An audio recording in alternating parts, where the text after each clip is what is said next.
Drive down Las Vegas Boulevard on any given afternoon and you'll pass the Fontainebleau, all 737 feet of shimmering blue glass towering over the North Strip, like some kind of architectural monument. Tourists crane their necks to look at it. Out-of-towners wonder if they should book a room there. But ask a Las Vegas local what they think about the Fontainebleau, and you'll get something far more devastating than criticism. You'll get a shrug, maybe a polite, "I've heard it's nice," before they change the subject. The most expensive resort ever built in this city, a $3.7 billion mega resort, is hemorrhaging an estimated $400,000 a day, and the people who actually live here couldn't care less. That indifference might be the most damning verdict of all. Here's something most tourists don't understand about Las Vegas. Locals are the backbone of this industry. Not just the dealers and cocktail waitresses and valet attendants who make the machine run, but locals as customers. Las Vegas has over 2.2 million residents in the metro area. These are people who eat at casino restaurants multiple times a week, who celebrate birthdays and anniversaries at steakhouses on the Strip, who drops a few $100s at the sports book every NFL Sunday, who book staycations when they need a break from their Henderson suburb, who bring visiting family members to shows and buffets. Casinos know this. That's why they have local programs. That's why Station Casinos exists as an entire business model. That's why MGM Resorts and Caesars Entertainment spend millions courting Nevada residents with free play offers, birthday bonuses, locals-only promotions, and discounted room rates. A local gambler with a Players Club card is worth exponentially more over their lifetime than a tourist who visits once and never comes back. Locals provide consistent revenue. They fill seats on slow weekdays. They become regulars who tip well and know the staff by name. They're the foundation. So when a major strip property opens and locals collectively decide they're not interested, that's not just a bad sign. It's a death sentence. The Fontainebleau made a choice from day one. Whether intentional or not, it would cater exclusively to high-end tourists, luxury travelers, convention goers with corporate expense accounts, influencers looking for Instagram backdrops, people who wanted to experience elevated Las Vegas, whatever that means. There's nothing inherently wrong with that strategy. The Cosmopolitan pulled it off. So did the Wynn and Encore. But those properties understood something crucial. Even when targeting tourists, you still need to make locals feel welcome. The Fontainebleau didn't bother. There's no local program to speak of. No birthday offers landing in your email. No free play promotions for Nevada residents. No locals night discounts at restaurants. The casino doesn't match Players Club status from other properties, which means if you're a platinum member at MGM or Caesars with years of loyalty and thousands spent, the Fontainebleau treats you like a nobody. You start from zero. For locals who've built up status and perks at competing properties, that's insulting. Why would they switch? The pricing tells the same story. A spa day pass runs $150. Coffee and a pastry will cost you north of $40. Some restaurants don't even list prices on the menu. If you have to ask, you can't afford it. Then there's the infamous nacho incident. A guest ordered nachos at the sportsbook, waited an hour, and received exactly 6 tortilla chips with melted cheese and 3 tiny cups of salsa for $24. He posted the photo online and the internet exploded. Other casinos gleefully dunked on the Fontainebleau by posting pictures of their own massive nacho platters at half the price. The resort became a punchline overnight, but the locals weren't laughing. They were just confirmed in what they already suspected. This place isn't for us. Of course, the Fontainebleau's problems go way deeper than pricing and lack of locals' perks. There's the history. And if you live in Las Vegas, you know the history. This building has been failing since before it even opened. Developer Jeffrey Sofer first announced the project in 2005 during the height of the real estate boom. Construction started in 2007. Workers died, concrete slabs collapsed, architects and contractors screamed at each other in meetings. Then the Great Recession hit like a wrecking ball. In June 2009, with the building 70% complete, the entire project filed for bankruptcy. It sat empty for 14 years. 14 years. Locals drove past that dark tower every single day, watching it gather dust and become a symbol of economic collapse.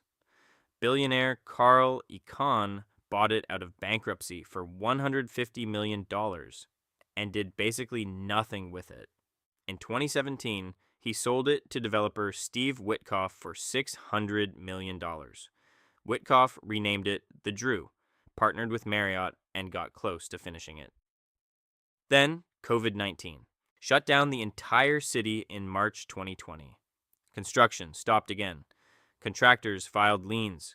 Employees sued. The building went dark a second time.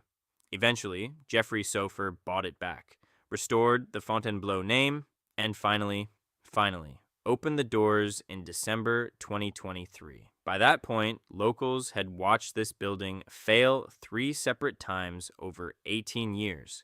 They'd heard the promises before. They'd seen the billboards proclaiming miracles still happen. They'd read the press releases about luxury suites and celebrity chefs, and they just didn't care anymore.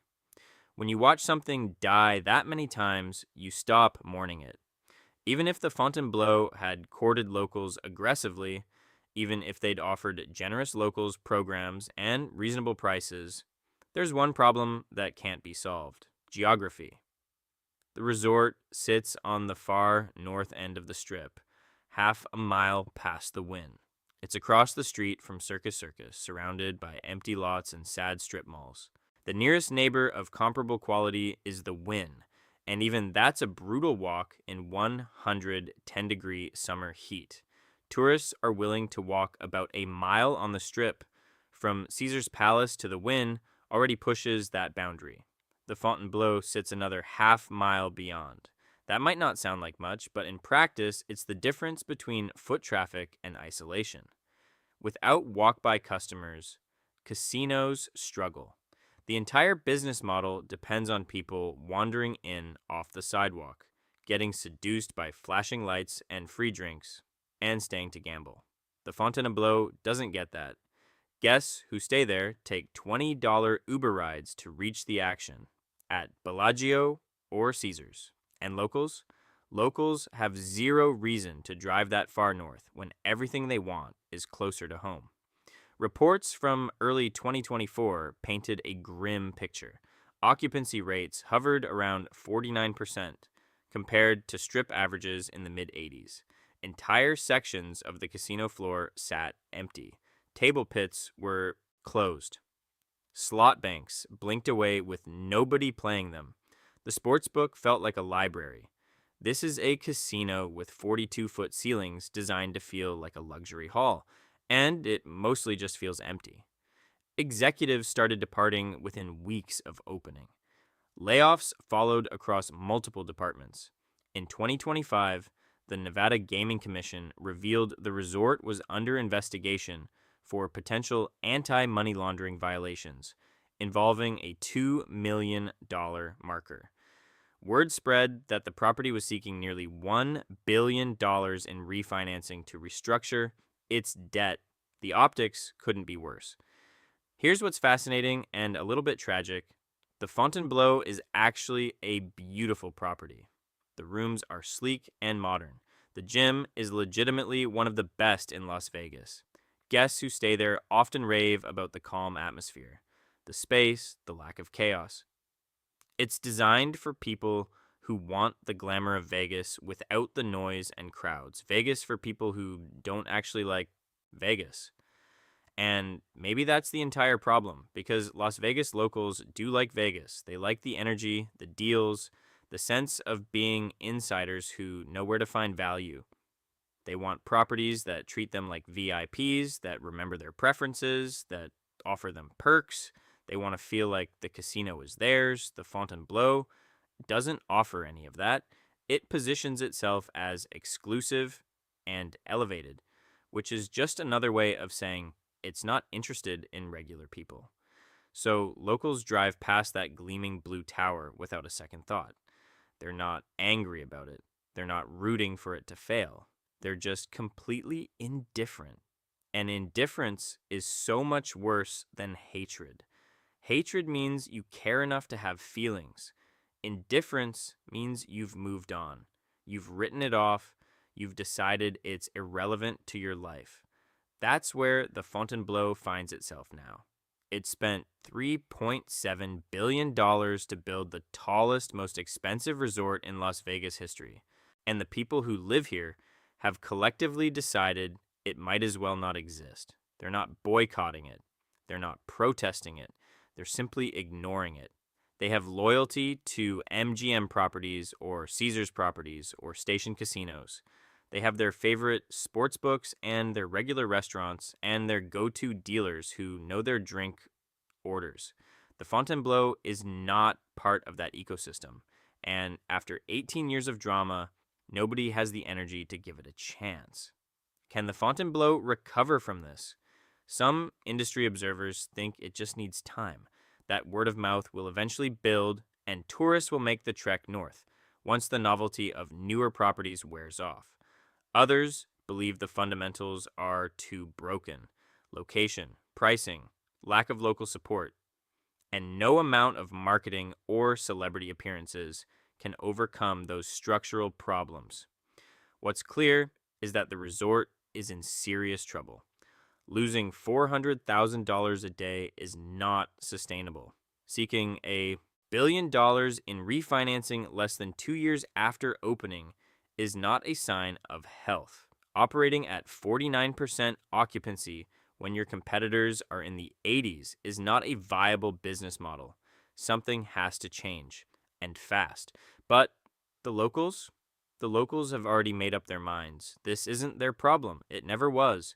The Fontainebleau built itself for someone else, some hypothetical luxury tourist who would happily pay $24 for 6 tortilla chips and trek half a mile past the Wynn to experience elevated Vegas. That customer either doesn't exist in sufficient numbers or isn't interested in making the journey. Meanwhile, Las Vegas continues to grow and evolve. New attractions like the Sphere capture the city's imagination. Renovations at established properties keep them fresh. The Strip expands, but it's expanding south and central, not north. The Fontainebleau sits at the edge, beautiful and isolated, and increasingly irrelevant. After nearly 2 decades of construction drama, bankruptcy, ownership changes, and finally opening its doors, the Fontainebleau faces a truth more brutal than any financial loss. The city has moved on without it. And the worst part, nobody really minds. So, what do you think? Is there any way the Fontainebleau can win over locals and turn this around? Or is it destined to be a cautionary tale about the limits of luxury and the dangers of ignoring the people who actually live in the city you're building in? Drop your thoughts in the comments. And if you want more deep dives into the business side of Vegas that nobody talks about, hit that subscribe button. I'll see you next time.